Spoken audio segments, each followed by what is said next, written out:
Beleza? Professor Alex aqui de Geografia, hoje trazendo mais um vídeo para vocês, hein? Hoje nós vamos falar sobre o espaço urbano e a população da América Latina. Bom, galera, a urbanização dentro da América Latina, né, ela vai ser caracterizada como um processo tardio e acelerado, né? Vamos entender isso. Primeiro de tudo, até o início do século XX, predomina-se dentro dos espaços da América Latina uma população rural. O que eu quero dizer com isso, né? Que grande parte da sua população vivia no campo, vivia nos espaços rurais, né? E aí a gente sabe que a América Latina ela é um espaço com bastante recurso, né? E que, de certa forma, tem um desenvolvimento agrícola voltado para a sua subsistência. Tá? De 1930 até 1950, a gente começa a verificar esse processo de industrialização dos países latino-americanos. Especificamente, galera, não todos, tá? Especificamente alguns países. Então, esse processo de industrialização na América Latina, ele não é homogêneo, ele não vai se dar em todos os países, né? Existem aí algumas diferenças. E aí eu estou dizendo de quem, né? Estou dizendo de Brasil, Argentina, México, que foram os países que tiveram aí uma arrancada em termos industriais, um crescimento de indústria dentro dos seus espaços, tá? Bom, e aí vejam bem, por que a gente está chamando de tardia? Né? Porque a revolução industrial no mundo, ela já tinha acontecido, ela já tinha ocorrido, né? E agora a gente está tendo esse processo industrial dentro dos países da América Latina. Obviamente que a Revolução Verde, ali em 1970, vai contribuir com a consolidação desses espaços industriais da América Latina. E aí o que seria essa Revolução Verde, né? Seria aquele processo de modernização do campo, a modernização dos espaços agrícolas, né? A introdução de máquinas, o processo de mecanização do campo, a utilização de tratores, de sementes modificadas, de modo que eu consigo aumentar a minha produção, né? Aumentar a minha produção de alimentos. Então, esse processo ele vai contribuir com a consolidação da industrialização. Por quê? Porque as máquinas agora elas estão substituindo a mão de obra. Elas estão substituindo os trabalhadores, o ser humano. E o homem, por sua vez, o que ele vai fazer? Ele não sabe manusear essas máquinas, né? Ele não tem mais terra para plantar porque os espaços agrícolas foram modernizados. Então, o que ele vai fazer? Ele vai se deslocar em direção às cidades. E por que as cidades? Né? Porque lá estaria crescendo, né, as indústrias, é onde ele teria uma possibilidade de conseguir um emprego. Esse deslocamento das cidades para o campo é o que a gente vai chamar de êxodo rural. Então, a Revolução Verde, a modernização do campo, ela vai intensificar esses fluxos migratórios em direção às cidades, que a gente chama de êxodo rural, e que, por sua vez, vai contribuir para que os países da América Latina eles se tornem países urbanos, né? E deixam de ser países que têm uma concentração forte dentro dos espaços rurais. Tá? Outro ponto importante é o seguinte, com a industrialização, a gente começa a verificar o quê? O surgimento de tecnologia, de inovações tecnológicas, sobretudo automatizadas. Essas inovações tecnológicas vão permitir um certo melhoramento na medicina, na saúde. Então, isso vai fazer com que a gente tenha uma elevação dos padrões de higiene, a gente tenha hábito a isso, a gente tenha condições de infraestrutura. E por que eu estou falando isso? Porque esses padrões de infraestrutura vai melhorar as condições médicas no sentido de permanecer com a vida. Então, ao mesmo tempo que a pessoa nasce, né, ela também tem a possibilidade de se manter, porque agora eu tenho condições médicas de manter. Desenvolve-se medicamentos, desenvolve-se máquinas para assegurar a vida humana. Tá? Agora, esse processo de urbanização dentro da América Latina, ele vai se dar de forma acelerada, sobretudo ali iniciada a partir de 1930. Então, não vai ter tempo dos países se planejarem, de eles terem um planejamento eficiente, né, dentro dos seus espaços urbanos. E que hoje em dia a gente já começa a sentir o efeito dessa falta de planejamento urbano dos países latino-americanos, como, por exemplo, a falta de mobilidade urbana, né, trânsito, congestionamento. A gente vê aí diversas áreas periféricas com falta de infraestrutura, poluição. Né? Então, essa urbanização ela vai se dar de forma acelerada, né? Sem um planejamento eficiente. né? E aí hoje a gente tem as consequências dessa forma acelerada da urbanização.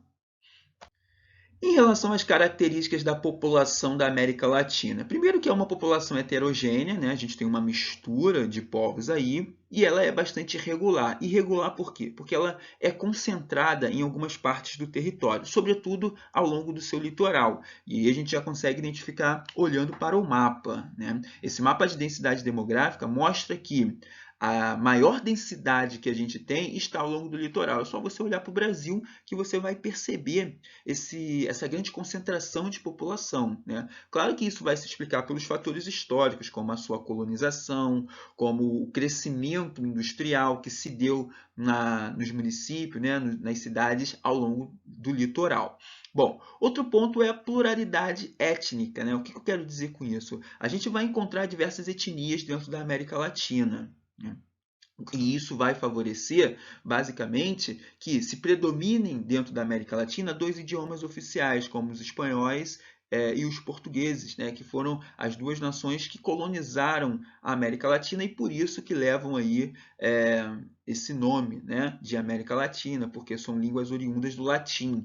E aí vejam bem, galera, a gente também vai encontrar outros idiomas aqui, como o Guarani, que é um idioma dos povos nativos, né? Mas isso também não vai impedir que a gente encontre idioma de outros países também, né? Sendo que não vai ser tão predominante assim, como por exemplo na Guiana Francesa, que a gente vai ter ali um território ultramarino da França, né? E até hoje pertence à França.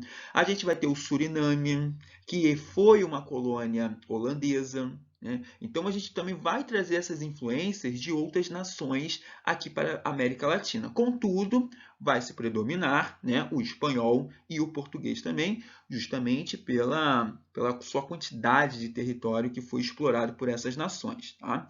Em relação à religião, a gente vai ter um predomínio do catolicismo, né?